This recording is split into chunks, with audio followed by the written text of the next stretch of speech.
So, we found a perfect place to live. The Pacific Northwest. We found the perfect neighborhood, the perfect street, the perfect house. We're ready to close.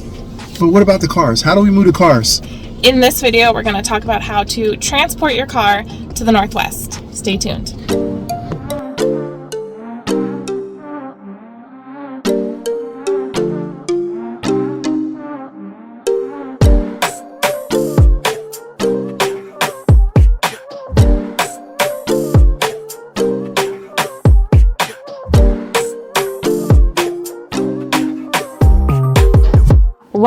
Welcome back to Living in the Pacific Northwest with Hal Byrd. I'm Hal Byrd. And I'm JB. And today we're going to talk about shipping your car to the Northwest area. We've shipped multiple cars, and we wanted to talk about this topic because 90% of our clients keep their cars rather than like selling them before they move. And as far as I know, there's only two ways to get them here. To drive it or ship it.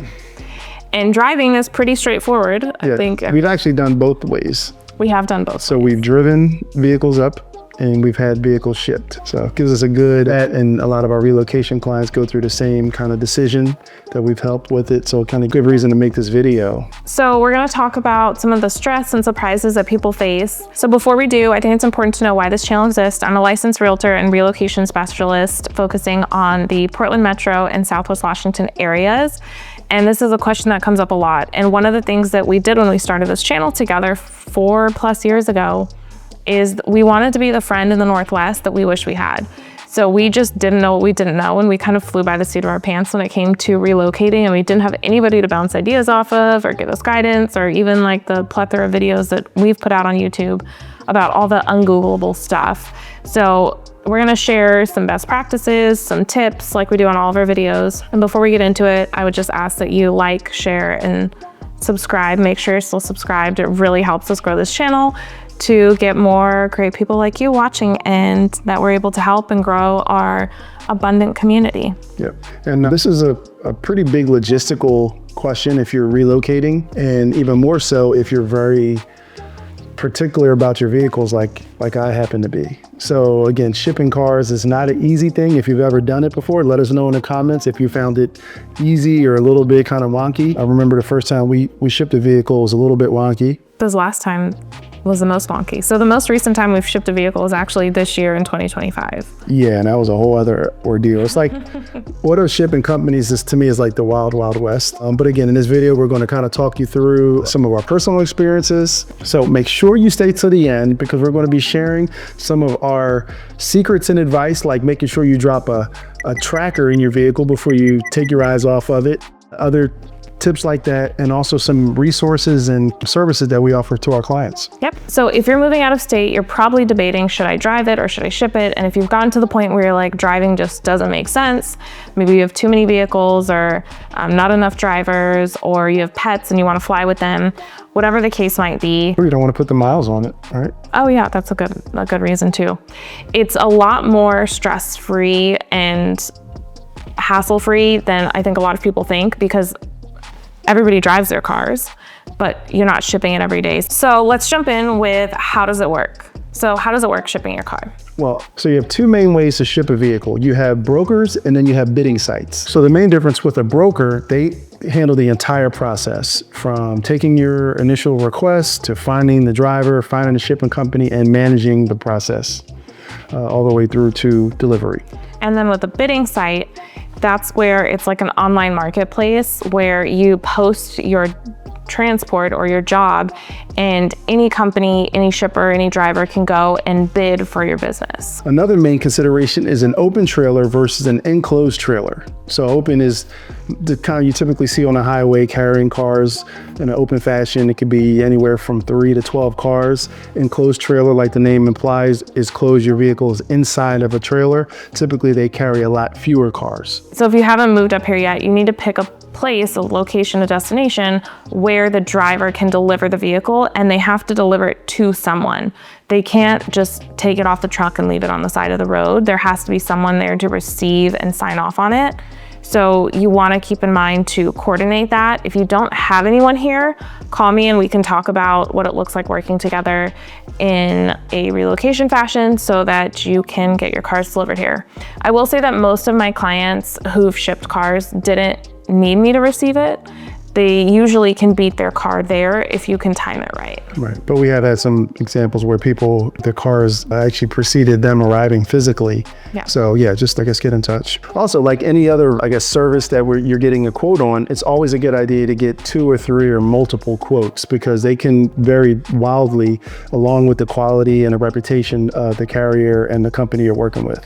And if you're using a bidding site, I would say this is less important because by nature of using a bidding site, you're gonna get multiple quotes. So you just wanna keep that in mind. Another thing that was a bit of a surprise to us is you usually will not talk directly to the driver until they actually pick up your vehicle and have it in hand. So you'll always be communicating with a third party, someone that's in an office. So if you have specific questions, going back to like how particular you are about your vehicles, you're not gonna be able to talk to the driver to ask like, what brand of trailer do you use, or what sort of car are you using, or like a lot of the detailed questions you won't usually be able to ask the driver directly prior to them picking it up. So that's kind of one of those things where it's like you have to kind of put a little faith in the system because a lot of the logistics are out of your hand. Yeah, but you can do yourself a favor by taking the time to maybe look at some of the reviews that they have. I know that's something that you've spent some time doing before we made final decisions. And it's kind of like whether you have a broker or a bidding site, the bidding site kind of acts as a broker for you. So it cuts out the broker in some ways, and you usually pay a smaller fee, a couple $100 to either the broker or the bidding site directly. And then you can save money if you pay cash on delivery versus if you pay everything up front, you usually have a higher fee because the broker then has to deliver the funds to the driver. Right. So one of our tips is it can sometimes save you money by being able or willing to pay cash at the delivery of your vehicle. That can definitely save you some money. Yeah, and not personal check, like actual cash. Cold, hard stuff. And then do you want to talk about where we've placed trackers before? Yeah, so again, whether you're on your Apple person or Android person, they both have their version of smart tags or trackers. This is a Samsung Galaxy Smart Tag. This is the second version. I happen to like these a lot, and it's very small. This is literally the size of it. So typically we will place it somewhere in the vehicle, kind of inconspicuous. You find the craziest places to hide them. But the point is, drop it in, whether it's a center console or maybe the mat pocket in the back seat or a compartment in the trunk. Or like the glove box and lock it. We've put it in like panels, like where you put like your spare tire and stuff like that because we're just paranoid. So the great thing with having a tracker is that you can literally on your phone or your computer, you can pinpoint exactly where your vehicle is. And it's one of the funny stories is the first vehicle that we ever had shipped was we dropped the tracker in the vehicle, and where it left from California to come north to us, well, for some reason, it started going south. And I started freaking out, like, is my vehicle being trafficked? Is it gonna, go across the border? Well, again, a lot of the mechanics and logistics of this business is they're picking up other vehicles along the way. So apparently the driver had to pick up another vehicle south of ours before he started to come north to us. But it was just, for me anyway, I found a lot of peace of mind and being able to know exactly where my vehicle is at all along the journey right up to our door. And then even when it got here, the driver didn't want to drive it into our neighborhood because he was worried about low-hanging trees or different things like that, and he was worried about his truck. And he was parked for like 2 hours, less than a mile from our house, and he didn't want to bring it. And you, being the person that you are, decided to get in the car and drive by to see what was going on because we just saw it was sitting there, and he kept refusing to bring it to the neighborhood. And you weren't going to let him off the hook, but you did want to put eyes on your car. Absolutely. So again, good insurance. If you're in a position to drop one of these in your vehicle, you'll probably be glad you did. So next, let's talk about price and like cost, what affects it. So I would say in our experience, you're probably looking, and this is mostly on the West Coast, going from most of our vehicles we've shipped from Southern California up, even when we've bought vehicles. But you're probably looking in the like $800 to $1,500 range, depending on open versus enclosed, time of year, demand. It can fluctuate a lot. Even this year when we shipped a car, we got a cheaper quote, and then we had scheduled the car for pickup, and then the car wasn't ready. And when it was ready 2 weeks later, the prices had gone up significantly. And this is kind of like late spring heading into summer, which totally makes sense from a seasonal standpoint. Usually the fall and winter are going to be the cheapest to ship your vehicle. Also with that in mind though, again, if it's the winter time, and this is very kind of specific to the Northwest, and if your vehicle's coming up from south in like California or Oregon, going through the Siskiyou Pass, and we actually did a video about going through the Siskiyou Mountain Pass, which you should definitely check out. But the road crews spray a lot of salt and sand on the road to deal with the snow and ice, and a lot of this stuff can kick up and potentially dent or crack a windshield or stuff like that. So certain times of year you may want to consider spending a little bit extra money to ship your vehicle in an enclosed trailer, especially again if you're a little bit more particular about how it arrives.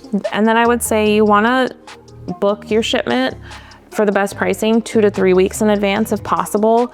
You can do more than 30 days out. I mean, you can book out more than a year in advance if you wanted.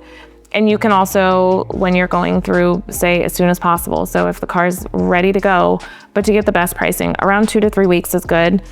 If you book with and I actually heard the story on one of the forums online, too far out in advance. So there was a customer who had booked like more than 6 months out. And when the dispatcher was like a week late in getting the order to the driver, so the car showed up a week late and the person had to rent a vehicle for an entire week because the dispatcher, they had booked so far out in advance, the dispatcher didn't line it up correctly. So they weren't able to get the car picked up. And that's why it's really important to pick a reliable and reputable shipper, because if you have a plane to catch and your car hasn't been picked up, like you're gonna have to leave your car with someone that you trust to get it. And if you don't have anyone there or here, it's gonna be challenging. And I would say that also the business, really the pickup windows are about 72 hours. So even if you book 2 to 3 weeks in advance, they're gonna try to find a driver, but they might not actually assign you a driver, like know exactly which driver and vehicle, like transport, is taking your car until about 72 hours in advance. Yeah, so that just reminded me that flexibility is definitely a big key, both when they're picking up the vehicle and when they're delivering it. They try to give you a window, but again, there's probably nothing more inaccurate than auto shipment. So you want to be flexible or make sure you have someone on standby who can help you out in the process. Yeah, on both sides, your departure and your arrival location. And this came up with our shipping multiple times this year. We had a very difficult time. This is probably the most difficult shipping experience we had this year. It was a nightmare, but I don't know if that was as much because of the shipping company as it was because of the dealer. In our case, it was us buying a new vehicle, not shipping an existing vehicle. So I think it would be a lot easier as if it was an existing car we were just looking to relocate with. I don't know if I agree, because one thing that when you're dealing with a reputable shipper, they shouldn't have a cancellation fee. You should be able to, as long as they haven't assigned a driver. We had actually canceled 2 different pickups and gotten refunds. So we paid our deposit up front directly to, in this case, we were using a broker. And then we thought we found a better rate, so we went to a different broker. They promised us that they could do the pickup within 24 to 48 hours. It took more than a week, and they still didn't have a driver because they had underbid, so they couldn't find a driver that was willing to pick up the vehicle because they were offering too little to the driver for it to be worth their time. That's right, I remember that now. So I guess a good tip would be, if the price seems too good in comparison to some other quotes you've gotten, just realize that they could be underbidding you, but your car could kind of sit idle waiting for someone to pick up that low bid, and that may not happen. And we ended up going with the larger company because they quoted us a price where we could actually get assigned a driver. It's a very competitive industry too. Yeah. So if you go with a bidding site, expect to have calls, like dozens of calls, emails, follow-ups. They're very, very competitive in that industry. So now let's say you've picked a broker or a bidding site or a dispatcher and you're getting ready to ship the vehicle. What do you need to do for prep? So there's a few things that you want to do for prep. First, common sense, you want to remove anything in the vehicle that would be unnecessary that's valuable to you. Typically, they have a weight limit of about 100 pounds of stuff that's not bolted down to the vehicle. So you're telling me I can't do it like in college, where I packed my whole dorm into my car and it was filled to the brim and then let the shipper take it? Maybe for an extra fee, but no, they don't want to carry any extra weight because that's fuel charges and more things to be responsible for. So up to 100 pounds personal item. Yes. Another thing, if it's a internal combustion or gas vehicle, typically they want you to have a quarter tank of fuel or less. So again, that was a good thing to know, because we've had a lot of clients who've had, like most people, try not to get down to a quarter of a tank normally, and they have to do a bunch of driving around to burn off the gas before the truck comes. So why do they need it so low? Again, just like the unnecessary stuff in the car, fuel has a weight. So if you have a big tank, extra gas is more weight, and it's just more, chance for combustion. And you definitely want to take a lot of photos and video of the car so you have documentation of the condition that it was in when you handed it over to the shipper. So you're going to want to do this the morning of, maybe the day before. So like, how clean was it, and your car, especially if, this isn't a new vehicle, what are the dents and dings, and you just want to document everything so that you can easily say, hey, my windshield wasn't broken when you picked this car up. And then you want to do the same thing when you receive the vehicle too, just in case something comes up after the fact. It's a great tip. And last, you want to ask your carrier about their insurance, and also confirm your own insurance as well to make sure that it's covered. These are all things you want to do before you hand the vehicle over to the driver. And then lastly, we're going to talk about some of our personal tips, things we've learned having multiple vehicles shipped. And hundreds of clients. So first off, we mentioned that we had made multiple deposits with 2 different dispatchers.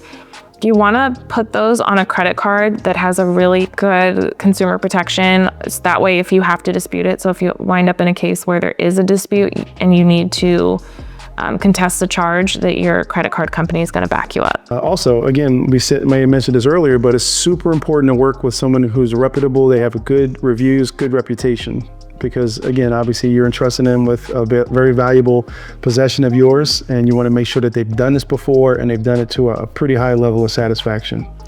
Now, since my car is going to be on the road and it might rain, they might go through a mountain pass, it's going to get dirty anyway. So it doesn't really matter if I ship it dirty, right? I disagree. What I found, even when you're taking the car to a mechanic, typically if your car's clean and presentable and they could tell you take care of your vehicle and it's important to you, people tend to treat it better. So what I would recommend as a tip would be to clean the vehicle, have it fairly clean. Doesn't have to be detailed, because again, it is going to get dirty in transit, but have it clean when they pick it up for a couple reasons. Again, it shows that you care about your vehicle, and a clean vehicle would show damage and things like that a lot easier than if it's covered in filth and dirt when they come to pick it up.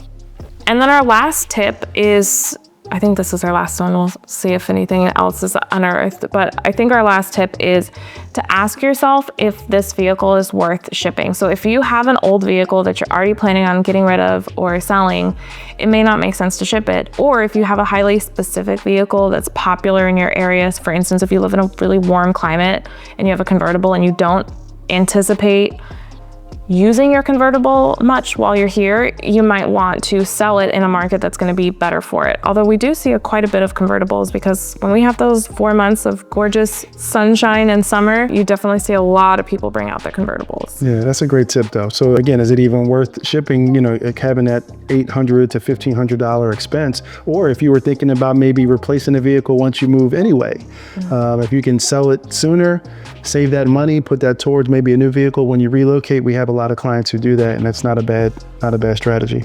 Now, I'm sure some people are thinking, oh, well, I am moving to Clark County and there's no income tax there, and I know there's no sales tax in Oregon. So what if I just go buy my car in Oregon and I don't even have to pay sales tax? I wish. Now, unfortunately, because your vehicle has to be registered somewhere, if you live in the state of Washington, while they don't charge a state income tax, they do charge a sales tax, which you can't avoid unless the vehicle is registered in Oregon. So you will pay your local sales tax on that vehicle. Even if you purchase it in Oregon? Even if you purchase it in Oregon. So at this point, we want to encourage you to reach out if you'd like to know our current contacts. Part of the reason we don't share a lot of specific companies directly on our videos is that these videos get watched for years and years after, and we always want to ensure that anyone that we recommend is consistently providing high service. And so sometimes people get bumped from our service provider list. So if you want to know about our current recommended shippers, you can reach out to us. All of our contact information is in the description below. If you're considering buying, selling, or investing in the Pacific Northwest, or you want to just chat about what a relocation might look like, if you're considering a move, our Zoom link is in the description below. But I do want to share that we also have resources for our clients specifically. So again, if you need someone to receive your vehicle, we can discuss how we can help you coordinate that if you're not going to be here in time to receive it. We try to go above and beyond for our clients to make the process as seamless and stress-free as possible. And that's something that we offer because relocation, while it's not the only facet of our business, it is part of our business that we're very passionate about. Absolutely, because like you said in the beginning of the video, wasn't too long ago since we did it ourselves. And again, we always wanted to be the friends in the Northwest that we wish we had when we were relocating. So hopefully you find that that is the case if you decide to work with us. Thank you for watching this video. Hopefully. I have a wrench to throw at you. So we've shipped 2 vehicles to the Northwest, and you've shipped vehicles prior to that. But when we moved up here, we drove 2 vehicles. Correct. In hindsight, would you have shipped the vehicles? Like if you were to do it again, say we were leaving Washington and moving to New Hampshire. Oh, well, that's a wrench, all right. So I'm a little bit different. Again, I'm extremely particular about my vehicles. I love a good adventure. From here to New Hampshire, I'd have to think about it. From here to where we actually moved from, which is Southern California. Or just moving back. I would drive. I mean, for me, again, the money and then the waiting game, the mystery, I would probably drive it. But again, in our case, we were coming about 15, 16 hours away. We did overnight. We stopped, overnight, spent the night, and continued the journey. But again, for a lot of people, that's out of the question. And there's no right or wrong answer. So really, I just think it depends on your personal situation. Gotcha. So I'm sorry to throw that wrench at you, but I thought it was fun to give a real world example. You caught me off guard. So that was a good question. And as you guys know, if you watch videos on our channel before, we try to give it to you real and raw and give you an on-the-spot dice spin. On-the-spot dice spin. It's an inside joke. We'll let you guys in on it. Julia, everything just follows. Let's solve. Go ahead. On the spot dice spin. No. Shelby? On the spot decision. Yeah, that's it. I just thought of one more tip though. Okay. One more kind of bonus tip, and I'm wearing my old Cummins diesel hat. So if you have an older vehicle, right? Like let's say you have an old vehicle that you love, it's one of your classics, collectibles. Well, you may not want to put that on a road for a 1,000-mile journey. Way back when, I had an old Land Rover Discovery that I may not want it to drive all the way up here. So sometimes shipping can be a really good alternative versus putting your old classic on the road, either A, because you're not 100% of the reliability, or B, you just don't want to put those kind of miles and wear and tear on it. You want to get it here, enjoy it locally, but maybe not subject it to a super long journey on the road. So just to recap, it's safe and easy to ship your car if you plan ahead. Use our tips. If you have questions about it and you are scheduling a relocation Zoom with us, these are definitely things we can go over on Zoom. So thank you for joining us on this video about tips for shipping your car. If you have questions, you can leave them in the comments or we can chat about it on your relocation Zoom. I think we'll catch you on the next video. Hope you guys enjoyed. Ciao. Ciao. Oh, hey, it's JB. Almost forgot a super valuable tip that I wanted to make sure you had in this video. So if you are shipping your vehicle and it's in an open trailer and you're at all concerned about road damage, stones popping up, denting, or breaking a windshield, one of the things that you can get and put on yourself prior to them picking it up is something called an auto transport wrap. And it's in essence a saran wrap, kind of film that covers your vehicle, kind of protects it while it's on the road, and you can easily remove it when you get it back in your possession. So again, you can look at it, have different names, different places, different retailers sell it, but something that you may want to consider kind of cheap insurance on an enclosed trailer journey. Hope that helps. Again, see you soon. Bye.